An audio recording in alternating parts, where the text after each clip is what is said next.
Been thinking. Nimefikiria. And you know what I'm thinking about? I'm thinking about how best to defeat a person like William Ruto at the ballot. And the answer that I've come up with is not tribalism. The way to defeat Ruto is not just to consolidate tribal numbers, because tribalism is Ruto's game. Hii ni game yake. And in fact, he wants us to play that game. So the first thing we need to ask ourselves, even before we go to tribal numbers, hii kabila plus hii kabila plus hii kabila, we need to ask ourselves, what is Ruto's campaign message for 2027? What is he planning to run on? Anapanga kuambia watu nini?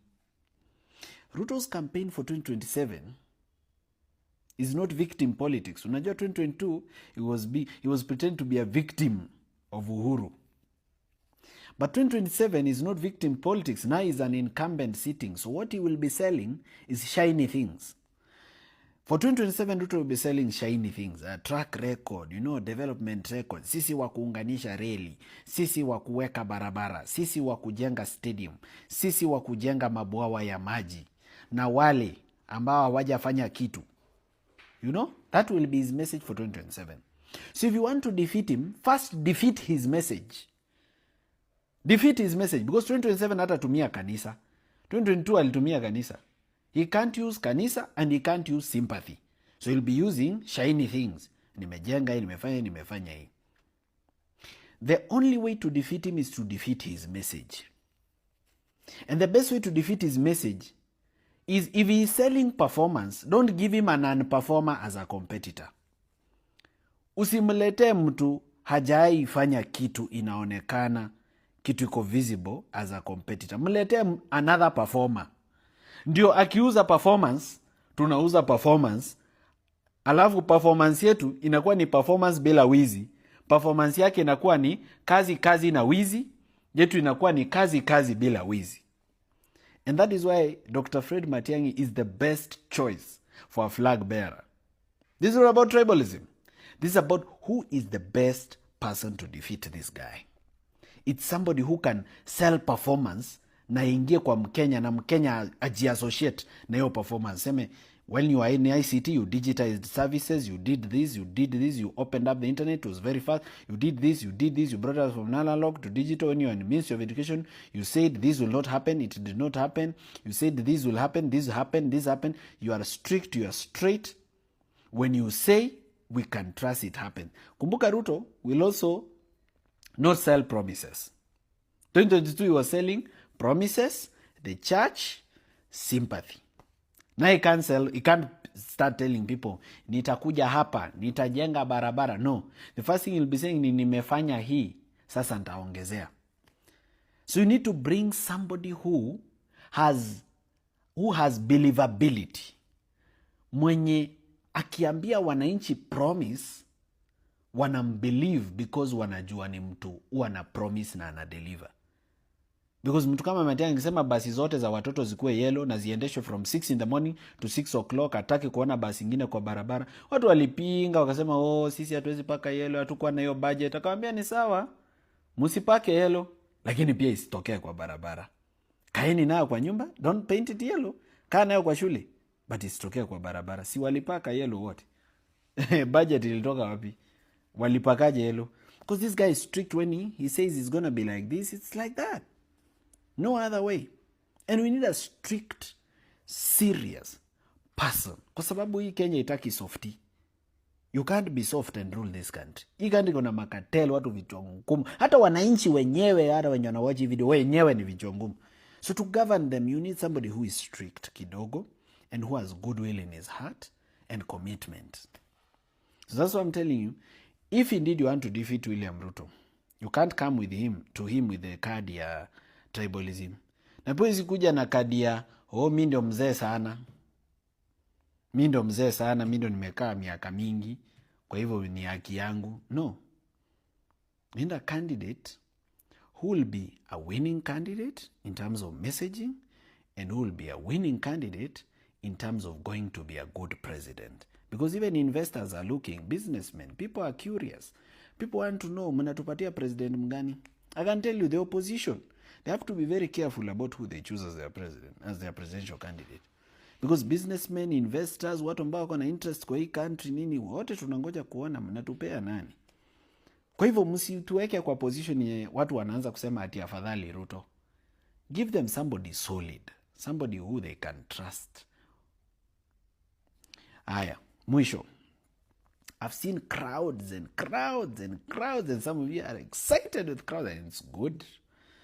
Be excited with crowds. But kumbuka, kila mtu kwa hiyo opposition alikuanga na crowds. Hata mimi Morara nilikuanga na crowds.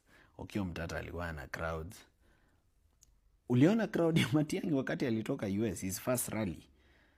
I mean, literally, there was no place even for a cockroach. Crowd inaingia watu kama 10,000 in one rally. So crowds have been there. When Gachagua was removed from government, crowds, big crowds. Unakumbuka ile wakati alikuwa anajiita Getungati. Wakati alikuwa anaenda hizi concerts za Wakikuyu, yenye hajaenda lazima apige simu. Hata matanga mahali hajaenda walikuwa anapiga simu, wanamweka kwa microphone. That hype is usually there. But if there is one thing Raila taught us is that hype is not votes. So hype ikishaisha, ikisha die down, mtakaa chini mtaangalia hii siasa na mtaanza kuielewa sasa. So let the excitement end. Unajua sasa hii mko kama watu mmepiga puff, mko high. Zikisha shuka, mtaanza kuona hii siasa vile mimi naiona. Sasa mimi mnanijua. I'm very clear about where my stand is. Mimi ni mtu wa Dr. Fred Okengo Matiang'i. Na I can't be, mimi si wa Wamunyoro, mimi si wa Gachagua. Na sina shida naye. I like his politics. Lakini mimi si wa Wamunyoro. Na mimi pia sio wa Kalonzo. Na mimi si wa Sifuna. Mimi ni wa Matiang'i. Tena si wa Matiang'i tu. Mimi ni mbunge wake wa home. Unaona kwake, nyumbani. Home, Ocha. Mimi ndio mjumbe wake. So mimi, I can't be in any other camp. And I can't support any other person for president. I'm just lucky that the person I'm supporting, it happens to be the best presidential candidate. Just lucky. But I can tell you this. All politics is local. All politics is local. Mimi watu wangu wa Borabu constituency, hawajai niuliza Sifuna anaendeleaje. Hawajai niuliza Gachagua anaendeleaje. Hawajai niuliza kama nimewaletea salamu ya Kalonzo. Wananiulizanga Matiang'i, umwana ominto. Nakyo umwana ominto akaendelete kake. And remember, politics is relationships. These are Africans. Africans wako hivyo. They value relationships. Umwana ominto mbiyale. Nakyo kwa moroje. Mbiyale kabisa. Kwenye kumobwate simole. So, voters wangu wananiuliza kuhusu Matiang'i, hawajaniuliza kuhusu hao watu wengine. Sasa mimi nitaanza kuwapelekea salamu ya mtu hawajaniuliza, na wapelekea salamu ya mtu ameniuliza. So Dr. Fred Matiang'i can be sure 100% he has a loyal, trusted soldier who will go every corner of this country nikimtafutia kura. Ya kihesabu kura zake, hesabu za Morara 1 million. Zenye mimi nitatafuta. Mimi na timu yangu ya vijana waje tutatafuta hii 1 million. Zingine atapewa na majenzi na people from other communities, because the people who love Matiang'i are so many, hata wakizini wachache. If you look at his support base, they are not the highest number of people that support him. The highest number of people that support Matiang'i are not Kisii. Wako nje ya Kisii. Kwa hivyo mimi naweza kuambia hivi Dr. Fred Matiang'i, inyeshe mvua, iwe jua, wakupe bendera, wasikupatie, ile kitu yenye sisi tunangoja kwako ni jina kwa debe. Nothing more, nothing less. Kufanyike nini, kusifanyike, we are expecting your name on the ballot. Sasa wewe ujitayarishe. Usingoja ati ufanye flag bearer ndio uanze kujitayarisha ku run for president. Get ready now to run for president, because Kenyans are waiting for your name on the ballot, because they need a president who can deliver. And you can be trusted to deliver. So jina yako ikiwa kwa debe, uko sawa. Kura utapewa, hata wewe mwenyewe utashangaa kama ulikuanga na hizo kura zote. Opinion polls will collapse that day. Wish you well.